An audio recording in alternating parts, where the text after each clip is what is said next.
Alam nyo ba kung bakit marami pa ring nag-abroad sa Saudi? Marami na bang ibang bansa tulad ng Hong Kong, Taiwan, Dubai, at ngayon nga open na ang Europe, New Zealand, Canada at iba pa. Ang una pong dahilan ay madali pong makapasok sa Saudi.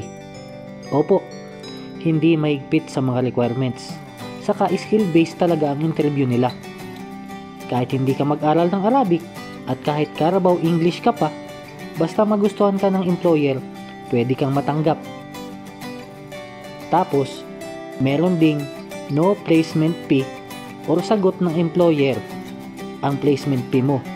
At meron din namang mababa lang na placement fee. Nung nag-apply nga ako dati, salary deduction yung placement fee ko. Pumirma lang kami ng promissory note sa agency na i-deduct yung salary ko every month. Then, maliit din ang gastos pag sa Saudi ka nag-apply.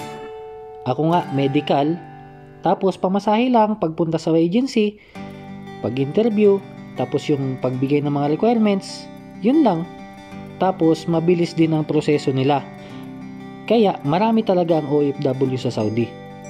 Sabi nga ng iba, itong Saudi, yung stepping stone ng OFW, papunta sa iba pang bansang gusto nilang puntahan.